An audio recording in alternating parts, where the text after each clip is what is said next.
Murderer! That's what mother-in-law Olivia screamed as she lunged at me. Dodging instinctively, Olivia banged hard on the hospital room door. We were in a hospital, and I had just been called here by Olivia. She said my husband was in a traffic accident and needed me to rush over. Despite rushing to the hospital in response to her words, I was met with this treatment. "What happened? What do you mean?" I shouted, taking a step back from Olivia. "You pushed your son towards the road, didn't you?" Olivia's accusation left me dumbfounded, but I braced myself and denied it with all my might. "I didn't do such a thing. Who would say such a lie?" Olivia heard my words and laughed with a scornful smile. As I wondered why, a voice came from behind me. "It was me. To think you'd push someone and then lie about it. That's bold." The voice came from my husband in bed. He looked at me with utter disdain, his legs wrapped in bandages. "My name is Harper, a 27-year-old housewife. Before getting married, I worked in the office of a small company and met my husband, Kevin, through a friend. We are the same age. He worked for a rival company, and we hit it off, talking about work from the start. After a while, he pursued me. We got married, and I quit my job to move closer to him.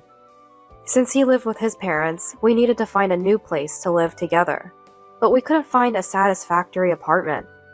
I hate to bring this up so soon after our wedding, but I've been hoping we could live with my mom, who's not in good health, at my family home. Of course, finding our own place would have been ideal. My mom wouldn't force us, but she'd be happy if we could live together. So, please, can we? It's not ideal, but it's alright, right?"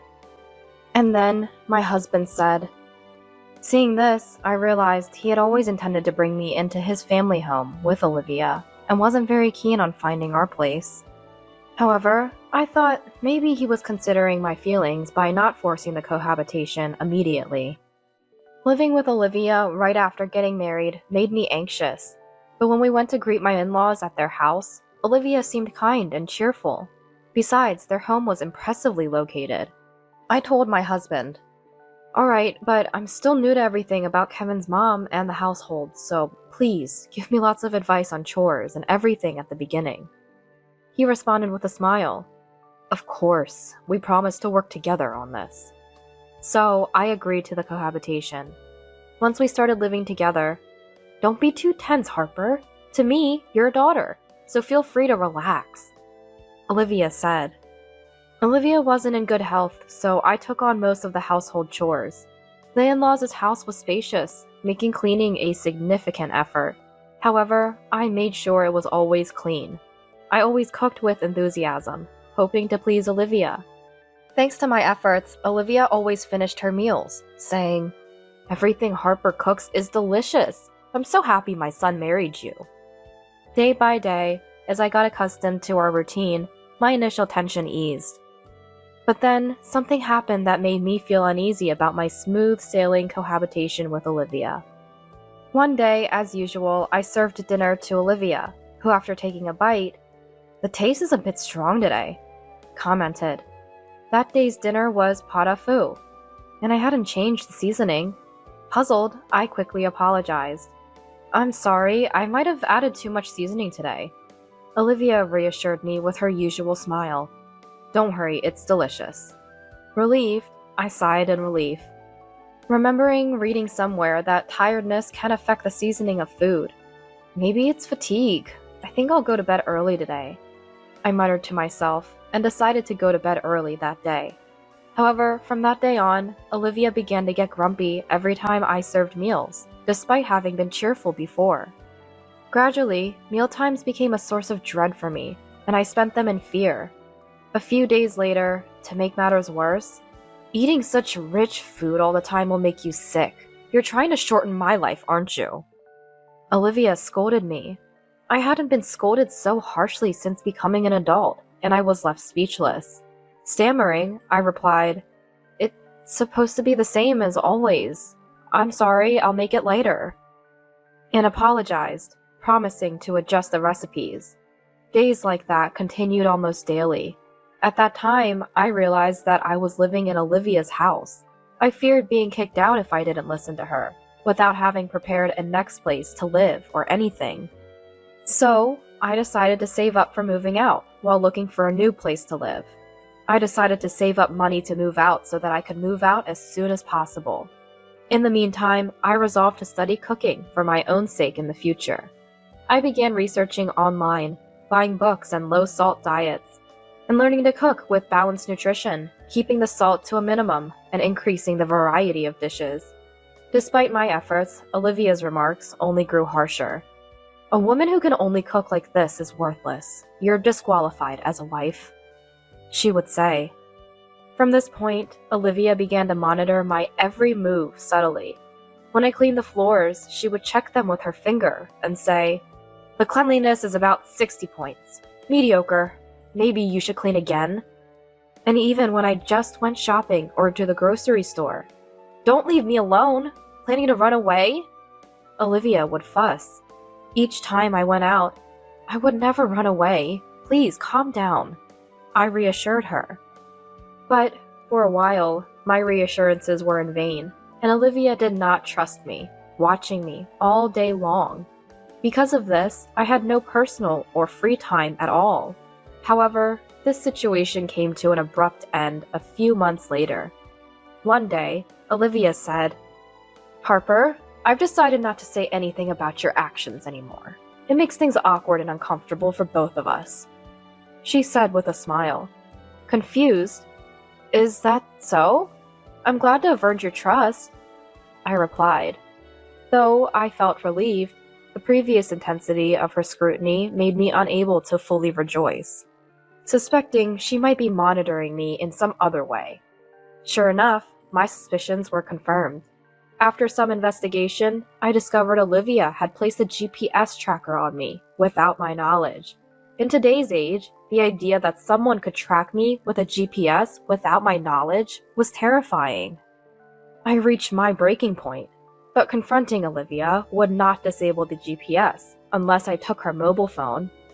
Hoping for a resolution, I discussed it with my husband after Olivia went to bed, saying, "Kevin, while you're at work, your mom watches my every move all day. Despite being praised for my household duties before, recently she's been scoring my cleaning and cooking, and at times, she verbally abuses me. I've been doing my best without cutting corners.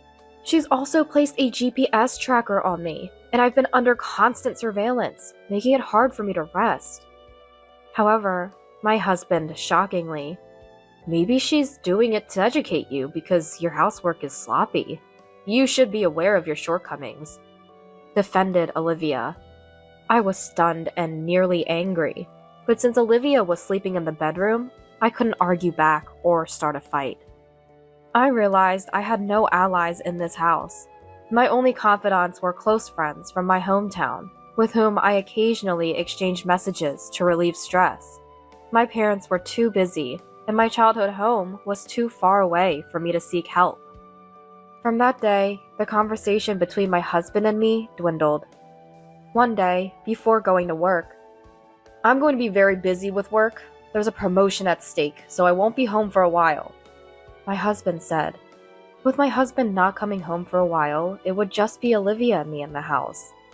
Honestly, living with Olivia, who constantly watches me all day and never stops with her snide remarks, felt daunting. However, given Olivia's poor health and her need for assistance, I couldn't leave her alone. I resolved to endure it until my husband returned. If Olivia's harassment didn't stop, I decided I would firmly tell my husband upon his return that I might not be able to stay mentally well in this situation, and consider leaving. While contemplating this, the next day, Olivia asked me to go shopping. "Harper, could you run to the supermarket in the next town over? They have a sale on toilet paper today," Olivia said, showing me a map, insisting on that supermarket. The supermarket Olivia mentioned was about an hour's walk away.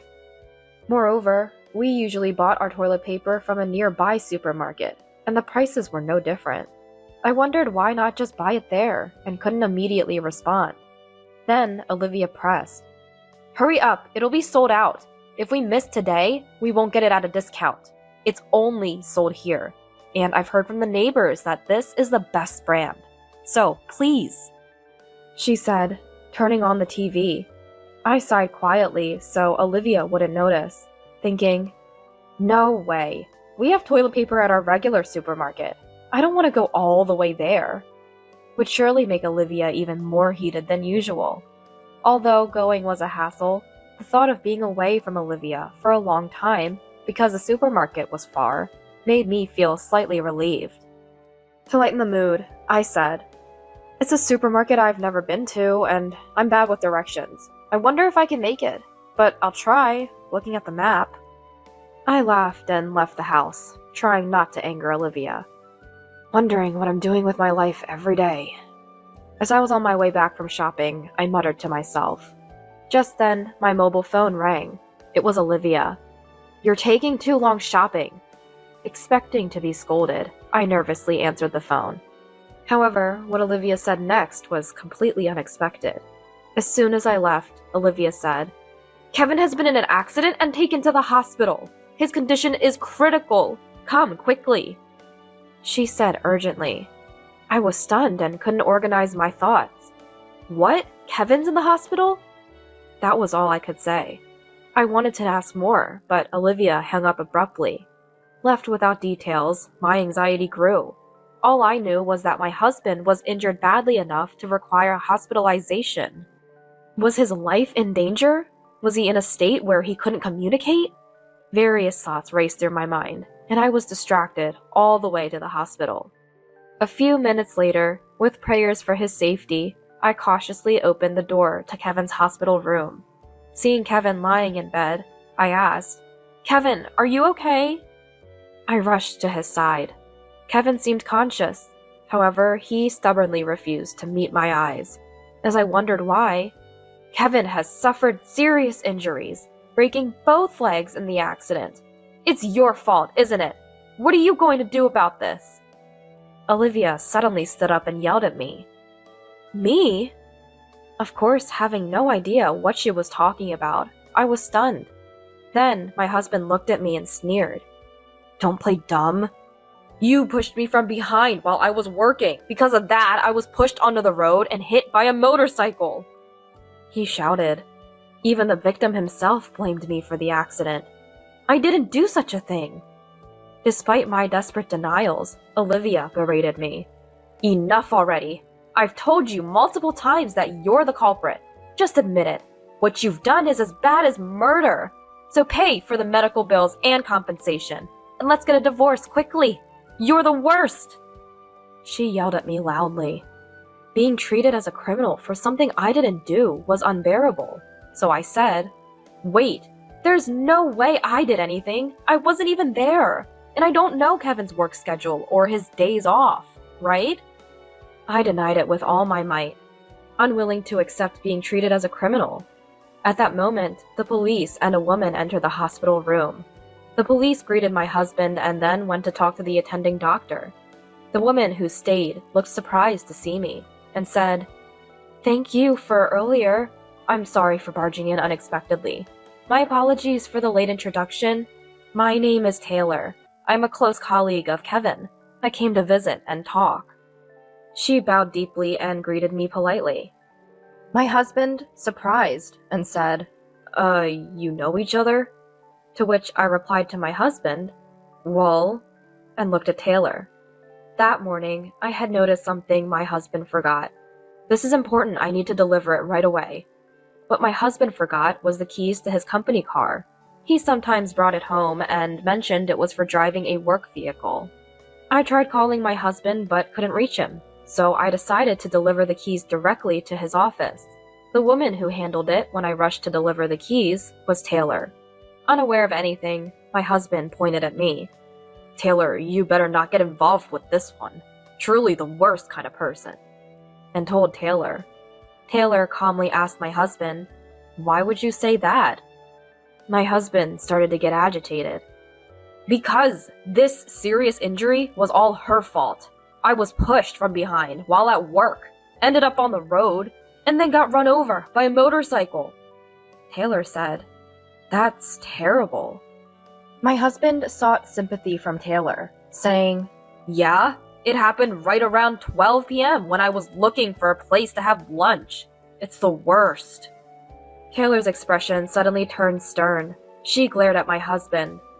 "That's strange. Harper was at our workplace at that time, delivering the company car keys you forgot.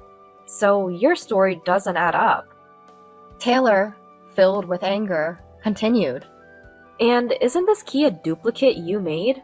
All keys for the company cars are accounted for, and there's no record of 2 keys for this car. This key shouldn't exist, so why was it at your house?" My husband's face turned pale. "Maybe my memory is fuzzy from hitting my head in the accident. I have no recollection of the keys. Could you maybe ask the admin staff about it?" And he nervously said. Taylor dismissed this and said, "I won't let you say you have no recollection. Discovering a key duplicate is a serious matter for the company. I didn't come here without doing my homework. I've already spoken to Arya from admin."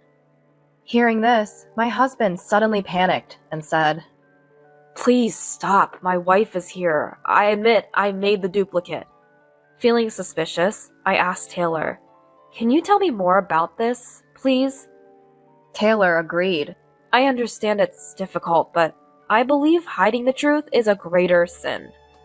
It turns out your husband duplicated the key to use the company car for rendezvous with Arya." Hearing this, I confronted my husband. "What? You were cheating?" He continued to make excuses. "No, maybe someone else used the car pretending to be me. To pin the blame on me, they might have put the key in my bag." My husband had a smug look on his face, thinking he had come up with a clever excuse, but Taylor sighed. "We checked the dashcam footage, and there's no mistake that it was you and Arya cozying up in that car. Should we have Harper confirm it too?" Faced with this, my husband clenched his back teeth and sighed deeply before admitting to the affair. Taylor told my husband, "We'll contact you about your punishment later. Just don't expect a promotion. In fact, you should prepare yourself for a demotion." My husband pleaded in a panic. "Taylor, please. Anything but a demotion. I have medical bills coming up. Look at my legs." But Taylor, without changing her expression, refused. Using the company car for an affair and breaking your legs are unrelated issues.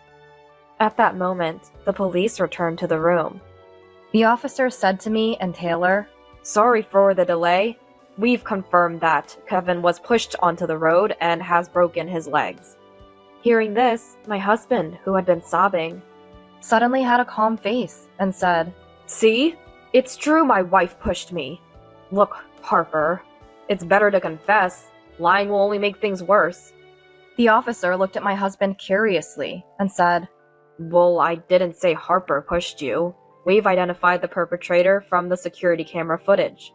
Suddenly, Olivia began to show clear signs of agitation. She laughed artificially and said to the police, "You don't need to check the camera footage. The victim himself said Harper pushed him, and that's the best evidence, right?" The officer, with a serious face, replied, "Mom, please don't pretend. We've confirmed on video that you were the one who pushed your son. He was hit by a motorcycle immediately after being pushed, so it doesn't seem like he had the chance to see who pushed him. We'll need to verify this with your son as well." Olivia, realizing she couldn't escape, defiantly admitted, Yes, I pushed my son. So what?" I couldn't contain my anger and said, "How could you cause an accident for your own child and then blame me? That's truly the lowest." Unperturbed, "I didn't want to get caught. I made you go out far so that there wouldn't be any contradiction about your alibi when the accident happened." Olivia replied. Me and Taylor were speechless. My husband was shocked, realizing his own mother had nearly killed him. Still unable to comprehend, he started to lose it. "Hey, Mom, what do you mean? You're not going to say it's a lie that you didn't do it? Why? Explain!" He screamed, almost raising his hand. so the police hurried to stop him. Even restrained, he wouldn't stop talking. To me, "Harper, I'm sorry for the affair. You don't have to do the housework or take care of Mom anymore. Let the grandma who caused the accident do everything," he said.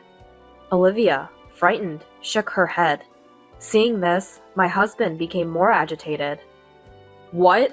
Grandma, you can't say you can't do it. Before Harper came, you used to give me an allowance and did all the housework, right? Anyway, I can't work with this body, so you better work, even if you have to crawl," he yelled. Stunned, I listened. This is Kevin's true nature.